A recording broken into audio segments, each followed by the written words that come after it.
ஆர்வமே நெய்யாக இன்புருகு சிந்தை இடுதிரியா நண்புருகி ಜ್ಞಾನಚುಡರ್ ವಿಳಕ್ಕೇற்றிನೇನ್ ನಾರಣರ್ಕು ಜ್ಞಾನತ್ತಮಿಳ್ ಪುರಿಂದ ನಾನ್ ಅಂತ ಎರಡಾಂ ತಿರುವಂದಾದಿಯ ಮೊದಲ ಪದ್ಯ.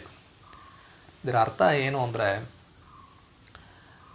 ಅನ್ಬೇ ತಗಳಿ ಅಂದರೆ ಪ್ರೀತಿಯೇ ಹಣತೆಯಾಗಿರಲು, ಆರ್ವಂ ಅಂದರೆ ದೇವರ ಮೇಲೆ ಇರುವಂತಹ ಭಕ್ತಿ ಹಾಗೂ ದೇವರೊಂದಿಗೆ ತಮ್ಮನ್ನು ತಾವು ತೊಡಗಿಸಿಕೊಳ್ಳುವುದು, ಆ ಭಕ್ತಿ ಏನಿದೆ ಅದೇ ನೆಯ್ಯಾಗಿ ಅಂದರೆ ತುಪ್ಪವಾಗಿರಲು, ಈ ಮನಸ್ಸು ಏನಿದೆ ಅದು ಆನಂದದಿಂದ ಅಂದರೆ ದೇವರ ಭಕ್ತಿಯಿಂದ ಆನಂದದಿಂದ ಕರಗ್ತಾ ಇದೆ, ಆ ಮನಸ್ಸು ಏನಿದೆ ಅದೇ ಸುಡರಾಗಿರಲು, ನನ್ಬುರುಗಿ ಅಂದರೆ ಈ ಜ್ಞಾನ ಏನಿದೆ ಅಂದರೆ ಈ ಆತ್ಮ ಏನಿದೆ, ಈ ಆತ್ಮವು ಕರಗಿ ಜ್ಞಾನವೆಂಬ ದೀವಿಗೆಯನ್ನು ನಾನು ಬೆಳಗಿಸಿ ದೇವರಿಗೆ ಅರ್ಪಿಸ್ತಾ ಇದ್ದೀನಿ ಅನ್ನೋ ರೀತಿಯಲ್ಲಿ ಅದರ ಅರ್ಥ ಬರುತ್ತೆ.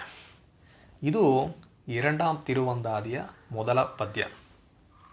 ಭೂದತ್ತಾಳ್ವಾರ್ ಅವರು ಹಾಡಿರೋದು. ಇವರು ಸಹ 100 ಪದ್ಯಗಳನ್ನ ಹಾಡ್ತಾರೆ.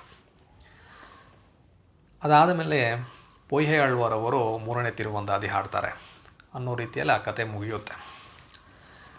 ಭೂದತ್ತಾಳ್ವಾರ್ ಅವರು ಎಲ್ಲೆಲ್ಲಿ ಮಂಗಳಾಶಾಸನವನ್ನು ಆಡಿದ್ರು ಅನ್ನೋದನ್ನು ನಾವು ನೋಡೋಣ. ನಾನು ಮೊದಲೇ ಹೇಳಿದೆ, ಮಂಗಳಾಶಾಸನ ಅಂದರೆ ವಿಷ್ಣುವಿನ 108 ದಿವ್ಯ ದೇಶಗಳೇನಿದೆ ಆ ತೀರ್ಥಕ್ಷೇತ್ರಗಳಿಗೆ ಹೋಗಿ ಅಲ್ಲಿನ ದೇವರು ದೇವಸ್ಥಾನದ ಬಗ್ಗೆ ಹಾಡೋದು. ಆ ರೀತಿ ನೋಡಿದ್ರೆ ಭೂದತ್ತಾಳ್ವಾರ್ ಅವರು 13 ದಿವ್ಯ ದೇಶಗಳ ಬಗ್ಗೆ ಹಾಡಿದ್ದಾರೆ, ಕ್ಷೀರಸಾಗರವನ್ನು ಒಳಗೊಂಡು. ಈ ದೇವಾಲಯಗಳು ಯಾವ್ಯಾವುದು ಅಂತ ನಾವು ನೋಡಿದ್ರೆ, ಮೊದಲನೇದಾಗಿ ತಿರುವರಂಗಂ ಅಂದರೆ ಶ್ರೀರಂಗಂನಲ್ಲಿರುವಂತಹ ಶ್ರೀ ರಂಗನಾಥನ ದೇವಸ್ಥಾನದಲ್ಲಿ ಹಾಡಿದ್ದಾರೆ. ತಿರುವೆಂಗಡಂ ಅಂದರೆ ತಿರುಪತಿ ಶ್ರೀನಿವಾಸನ ಬಗ್ಗೆ ಹಾಡಿದ್ದಾರೆ. ಅದೇ ರೀತಿ ಕ್ಷೀರಸಾಗರವನ್ನು ನೆನೆದು ಹಾಡಿದ್ದಾರೆ. ಇನ್ನು ಉಳಿದ ದೇವಸ್ಥಾನಗಳು ಯಾವುದು ಅಂದರೆ ತಿರುಮಡಿರುಂ ಚೋಲೈ, ತಿರುಕುಡಂದೈ, ತಿರುಕೋಷ್ಟಿಯೂರ್, ತಿರುಕಚ್ಚಿ, ತಿರುಪಡಗಂ, ತಿರುಕೋವಿಲೂರ್, ತಿರುತಂಜೈ ಮಾವಣಿ ಕೋಯಿಲ್, ತಿರುನೀರ್ಮಲೈ, ತಿರುತಂಗಳ್ ಹಾಗೂ ತಿರುಕಡಲ್ ಮಲ್ಲೈ. ಈ ತಿರುಕಡಲ್ ಮಲ್ಲೈಯಲ್ಲೇ ಇವರು ಜನಿಸಿದ್ದು.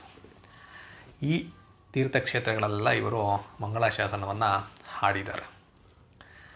ಇದು ಭೂದತ್ತಾಳ್ವಾರ್ಗಳ ಬಗ್ಗೆ ಒಂದು ಸಣ್ಣ ಮಾಹಿತಿ. ನಮ್ಮ ಮುಂದಿನ ವಿಡಿಯೋದಲ್ಲಿ ನಾವು 3ನೇ ಆಳ್ವಾರಾದ ಪೇಯಾಳ್ವಾರ್ ಬಗ್ಗೆ ತಿಳ್ಕೊಳ್ಳೋಣ ಅಂತ ಹೇಳ್ತಾ ಈ ವಿಡಿಯೋನ ನಾನು ಮುಗಿಸ್ತಾ ಇದ್ದೀನಿ. ನಮಸ್ಕಾರ.